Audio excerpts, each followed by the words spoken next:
السلام علیکم ناظرین، میں ہوں آپ کا میزبان علی نقی مہدی اور میرے ساتھ موجود ہیں کو ہوسٹ سیدہ معصومہ زیدی۔ آج کا ہمارا خصوصی موضوع جو ہے وہ بی بی خدیجۃ الکبریٰ پر ہے۔ تو آج ہمارے ساتھ موجود ہیں شاعر اہل بیت، ذاکرہ، مذہبی scholar, media anchor person doctor Sarwat Askari. السلام علیکم۔ وعلیکم السلام۔ ڈاکٹر صاحبہ، میرا آپ سے سوال یہ ہے کہ اسلام میں عورت کا مقام کیا ہے؟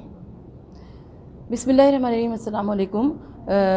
علی نقی آپ اور معصومہ آپ دونوں کی خدمت میں سلام پیش کرتی ہوں، اور آپ کے توسط سے قائم ٹی وی کی آپ کی ٹیم کی پوری خدمت میں اور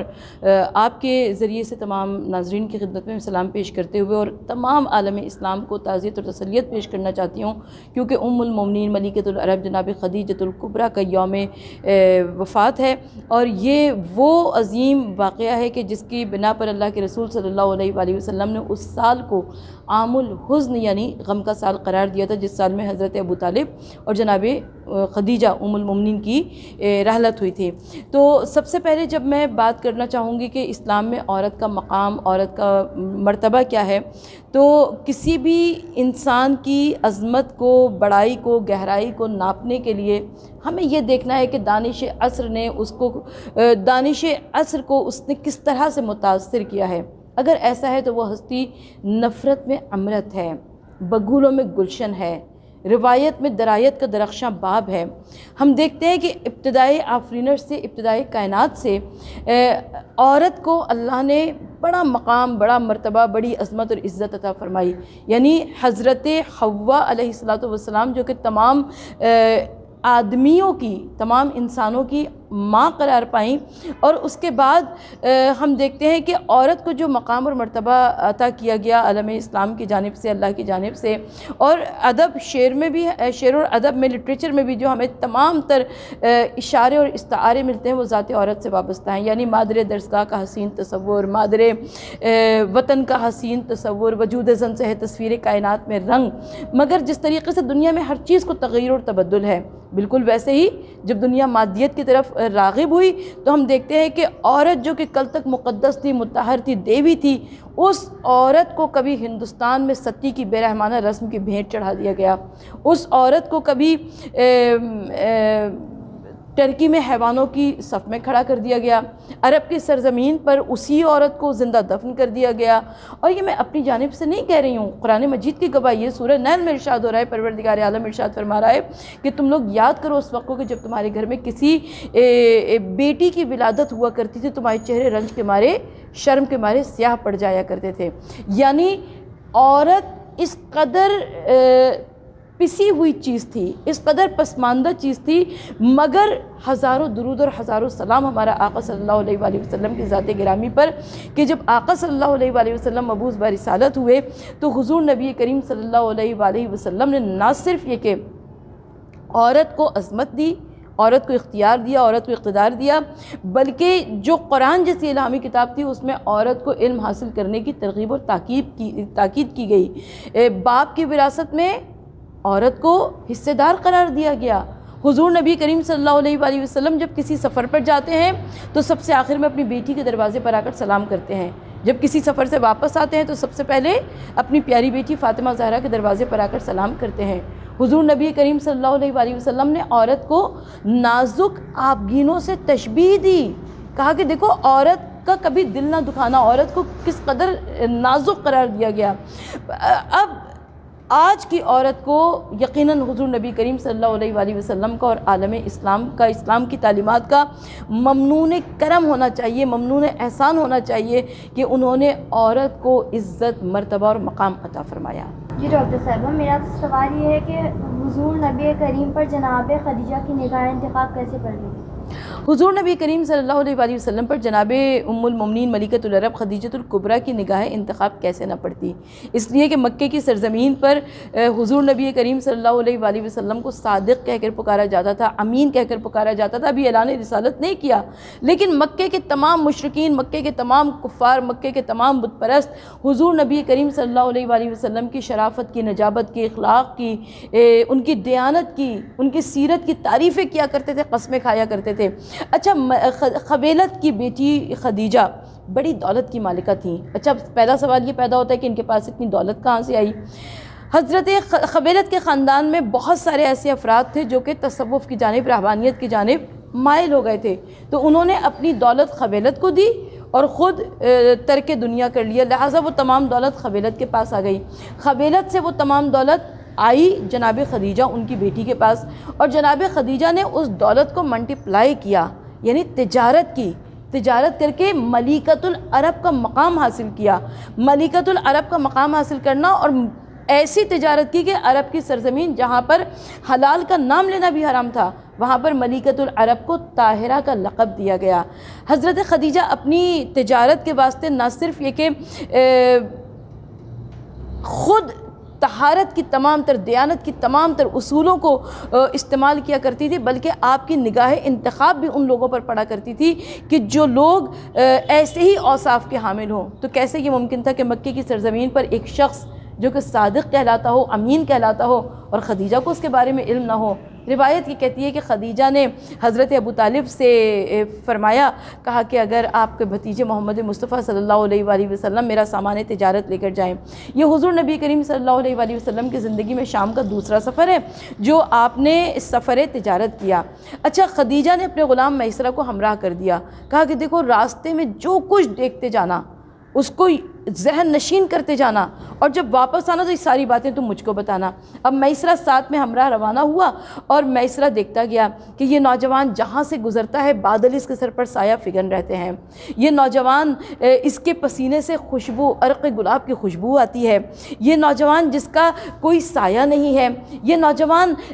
جب چاہتا ہے جس درخت کے نیچے چاہتا ہے، جو جن پھلوں کو چاہتا ہے وہ شاخیں خود بخود نیچے آ جاتی ہیں، یہ ہاتھ بڑھا کر توڑ لیا کرتا ہے۔ 14ویں اندھیری رات میں اس کا چہرہ ایسا چمکتا ہے کہ کسی سوئی کو بھی تلاش کر لیا جائے۔ تو میسرہ نے آ کر وہ تمام تر واقعات حضرت خدیجہ کو سنائے، تو حضرت خدیجہ کے دل میں وہ عشق اور محبت کی شمع روشن ہو گئی۔ مگر یاد رکھیے گا کہ یہ صرف ایک عام انسانی محبت نہیں تھی، بلکہ پوری معرفت کے ساتھ محبت تھی، یعنی ام المومنین یہ جانتی تھی کہ آپ ہی آنے والے اللہ کے آخری رسول ہیں، جانتی تھی کہ آپ اللہ کے فرستادہ ہیں۔ اچھا، اس کے بھی کیسے پرکھ کی گئی؟ روایت یہ کہتی ہے کہ جب اللہ کے رسول صلی اللہ علیہ وآلہ وسلم خدیجہ کا سامان تجارت لے کر واپس آئے، سب کو معلوم ہے کہ یہ اتنا کثیر مال منافع ہوا کرتا تھا کہ اہل مکہ کی نگاہیں خیرہ ہو گئیں اس مال منافع کو دیکھ کر۔ حضرت خدیجہ اپنے بالا خانے پر موجود تھیں، آپ نے مکے کی حدود میں محمد مصطفیٰ صلی اللہ علیہ وآلہ وسلم کو داخل ہوتے ہوئے دیکھا کہ آپ کے سر کے اوپر 2 فرشتے اپنے پروں کو پھیلائے ہوئے سایہ فگن ہیں۔ حضرت محمد مصطفیٰ صلی اللہ علیہ وآلہ وسلم اس شان سے داخل مکہ ہوئے۔ حضرت خدیجہ نے یہ منظر دیکھا، آپ نے دوبارہ سرکار صلی اللہ علیہ وآلہ وسلم سے فرمایا کہ آپ وہیں سے دوبارہ تشریف لائے جہاں سے پہلے تشریف لائے، اس لیے کہ وہ دیکھنا چاہتی تھی کہ یہ کہیں ان کی آنکھوں کا دھوکہ تو نہیں تھا۔ دوبارہ حضور نبی کریم صلی اللہ علیہ وآلہ وسلم آئے، دوبارہ ان کے سر پر ملائکہ اپنے پروں کا سایہ کیے ہوئے تھے۔ اب خدیجہ کو معلوم ہو گیا کہ یہ شخصیت کوئی ایسی شخصیت ہے جو کہ عالم انسانیت کی بلند و بالا ترین شخصیت ہے۔ اور اس کے بعد جب خدیجہ کے دل میں یہ محبت کی شمع روشن ہو گئی تو آپ نے چاہا کہ عقد کا پیغام بھجوائیں، مگر اس سے پہلے وہ اپنے چچا زاد بھائی ورقہ بن نوفل کے پاس گئیں اور ورقہ بن نوفل سے اپنے دل کی تمنا کا اظہار کیا۔ ورقہ بن نوفل نے کہا کہ میں نے اپنی کتابوں میں پڑھا ہے کہ یہ وہی اللہ کے آخری رسول ہیں جو کہ مبعوث برسالت ہوں گے اور جن کے ذریعے سے پروردگار عالم دین اسلام کو غالب قرار دے گا۔ اور اس کے بعد حضرت خدیجۃ الکبریٰ نے اپنی سہیلی نفیسہ کے ذریعے عقد کا پیغام حضور نبی کریم صلی اللہ علیہ وآلہ وسلم کے گھر پہ بھجوایا۔ جی ناظرین، ملتے ہیں ایک مختصر سی بریک کے بعد، دیکھتے رہیے قائم ٹی وی رمضان ٹرانسمیشن۔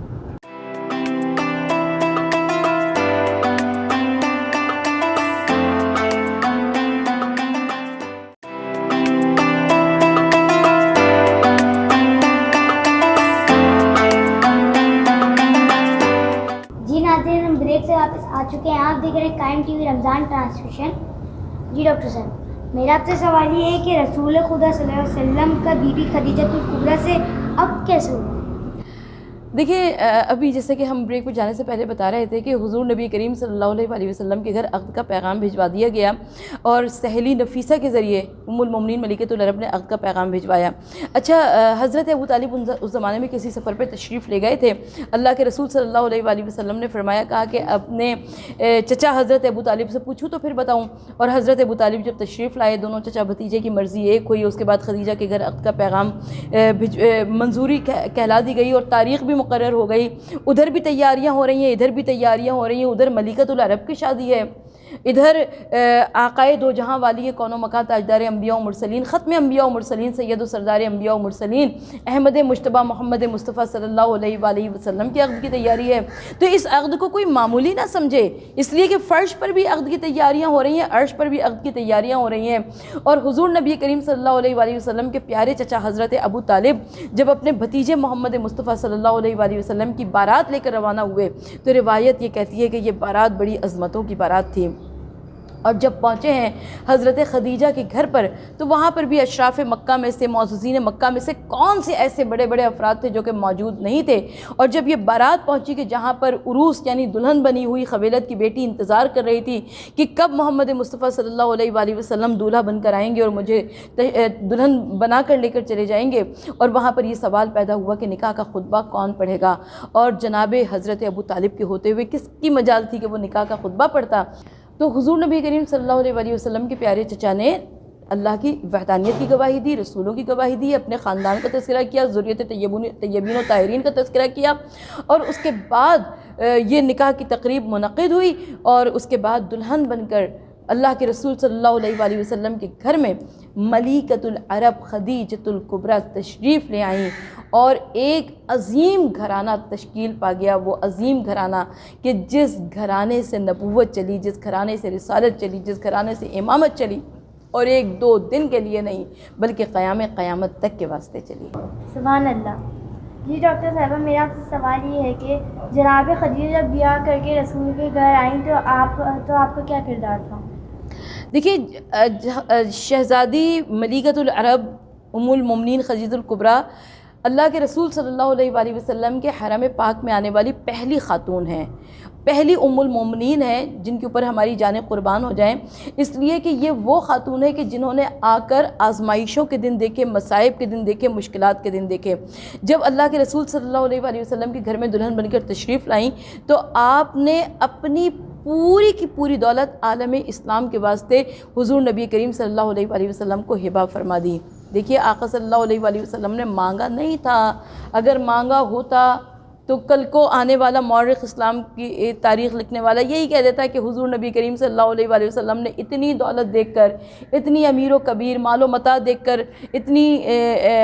امیر خاتون سے شادی کر لی۔ نہیں، جناب خدیجہ نے خود یہ دولت دی تاکہ جبین مصطفیٰ پر کوئی شکن نہ آنے پائے، مسکراہٹ محمد مصطفیٰ صلی اللہ علیہ وآلہ وسلم کے لیے۔ اور آپ اس طریقے سے تن من دھن سے حضور نبی کریم صلی اللہ علیہ وآلہ وسلم کے ساتھ شریک کار رسالت رہی ہیں کہ روایت یہ کہتی ہے کہ جب پہلی وحی آئی ہرا کے پہاڑ کی بلندیوں پر تو حضور نبی کریم سورہ علق کی ابتدائی 5 آیات مبارکہ، تو حضور نبی کریم صلی اللہ علیہ وآلہ وسلم جو کہ تیزی کے ساتھ مکے میں آئے اور آ کر خدیجہ سے بیان فرمایا کہ ان کے ساتھ کیا واقعہ درپیش آیا، تو اس وقت خدیجہ نے جو جملے کہے کائنات کی تمام عورتوں کے واسطے یقیناً وہ جملے لائق تقلید ہیں، کائنات کے تمام مردوں کے واسطے ان جملوں کا کیا کہنا کہ جس میں اپنے محبوب شوہر کے لیے جناب ام المومنین خدیجہ الکبریٰ فرما رہی ہیں کہ اے محمد مصطفیٰ صلی اللہ علیہ وآلہ وسلم، خدا آپ کو ضائع نہیں جانے دے گا، اس لیے کہ آپ یتیموں کے اوپر شفقت کیا کرتے ہیں، غریبوں کی دستگیری کیا کرتے ہیں، بیواؤں کی ہمدردی کیا کرتے ہیں۔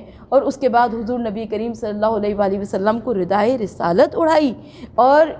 یا ایھا المزمل کہہ کے جس کی قرآن مجید میں قسم کھائی ہے، اور اس کے بعد آیات الہیہ نازل ہوتی گئیں، احکام نازل ہوتے گئے، اور اسلام کی تبلیغ میں، ترویج میں، ترقی میں ام المومنین ملکۃ العرب خدیجۃ الکبریٰ کا جو ساتھ نظر آتا ہے۔ آپ کی دولت کو خرچ کیا گیا اشاعت اسلام کے واسطے، بقائے اسلام کے واسطے، اور اس طریقے سے خرچ کیا گیا کہ وہ غلام جنہیں عرب کے مشرکین مکہ جو تھے نہایت ایذا دیا کرتے تھے، کیونکہ یہ بات اظہر من الشمس ہے کہ جو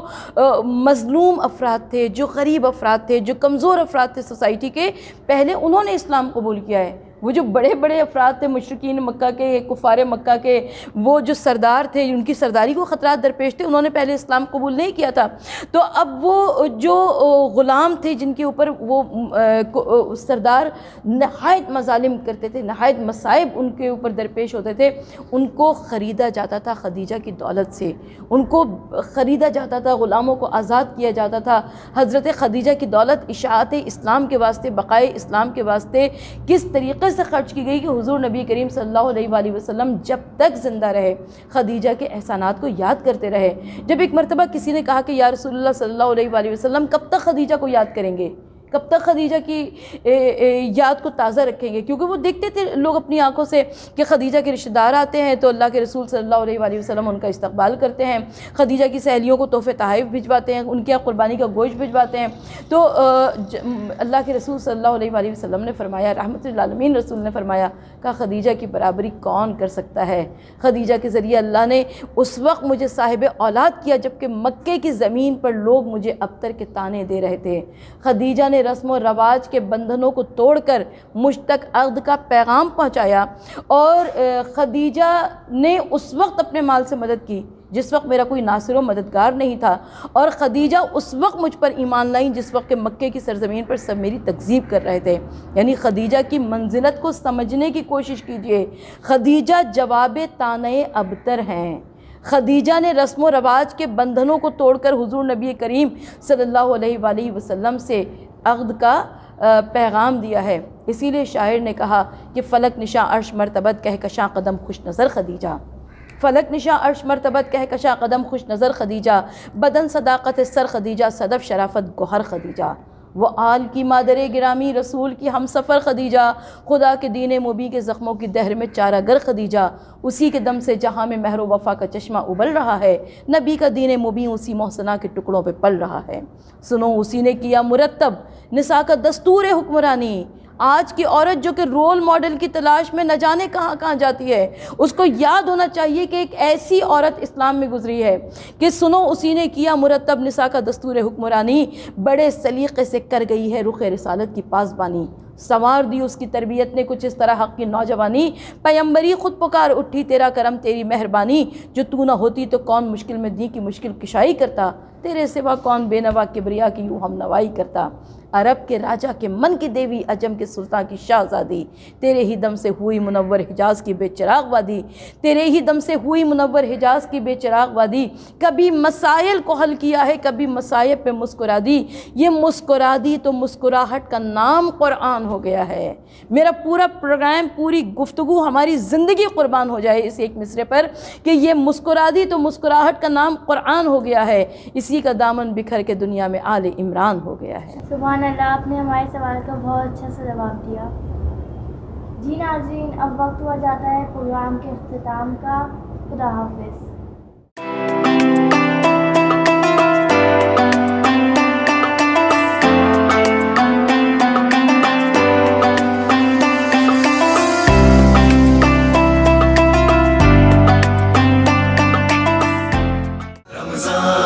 رمضان یوں قائم ہے رمضان،